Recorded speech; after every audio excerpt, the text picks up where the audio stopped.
Today we're focused on how to determine the competitive position of a firm within an industry or a market segment.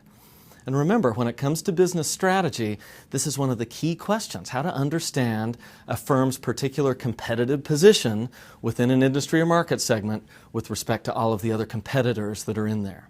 So let's start with an illustration. If we think about an automobile manufacturer like Hyundai, years ago when Hyundai entered the automobile market, and specifically the U.S. automobile market, they entered as sort of a low-cost provider of fuel-efficient vehicles, and that was sort of their market position in the early days. Now, over time, Hyundai's market position sort of evolved to the point that they're offering a wider range of models and some luxury models and that sort of thing. So again, what we want to try to understand is how does a company like Hyundai make moves like that, and what are the implications of being in a particular competitive position versus another competitive position, and therefore how would that influence whether or not a firm wants to make a move from one position to another. So to go back to a real basic question, when we think about the key challenge for the business strategist, we're trying to focus on this thing that strategy is all about, is how to find that valuable competitive position. And remember, this lies at the intersection of the capabilities that a firm has, what it's able to do well and distinctively well, and also what those market opportunities are. And that also has to intersect with the values and the mission and the purpose of the firm. And where all those things come together, that is the prime opportunity for a valuable competitive position.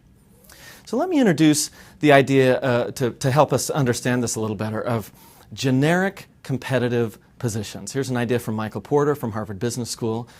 And essentially this allows us to think about 4 different ideal types of businesses in a particular industry or market segment.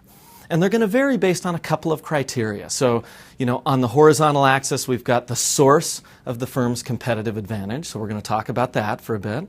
On the vertical axis, we have sort of, the extent to which the competitive scope is more broad or more narrow within that firm's industry or market segment.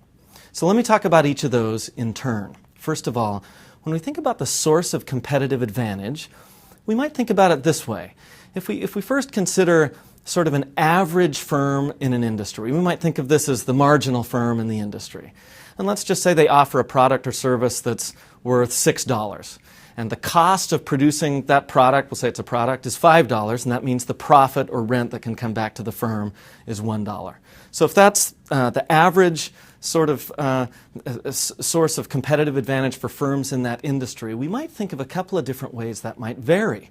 For example, there might be a firm in that industry, if we look at the middle graph, that's more of a low-cost firm. So let's say they offer the same product or service at that $6 price point, so the same price to the consumer or the buyer.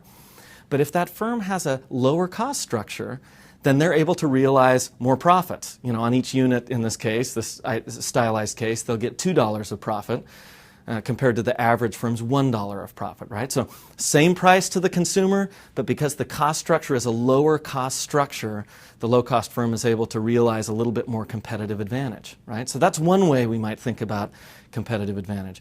On the other hand, think about this closest graph to me about a differentiator firm. So in this same industry, let's say that a firm has a differentiated product that they're able to actually charge more money for the consumer or the buyer. So maybe the willingness to pay is higher here. In this case, it would be $8.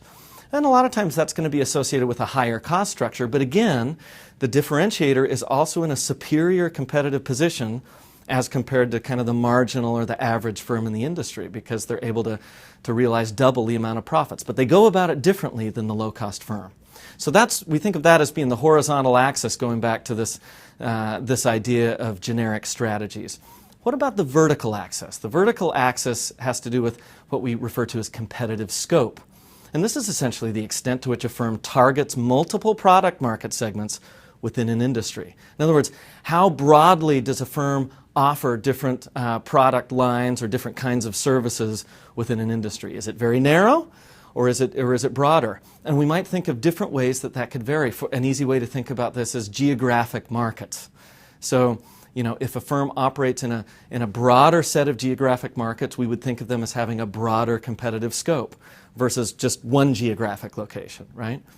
They can also segment the types of services or products they offer based on consumer or buyer preferences. We know that buyer preferences can differ, and so firms might offer a broader scope of products or services in order to cater to each of those individual kinds of buyers, and therefore the products and services will vary based on the characteristics of the product line.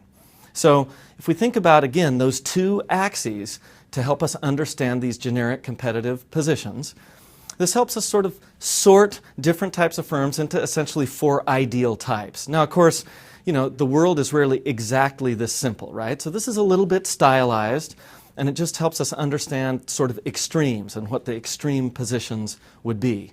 But this is helpful for us to basically understand the dynamics of an industry and the positioning of a firm relative to its competition.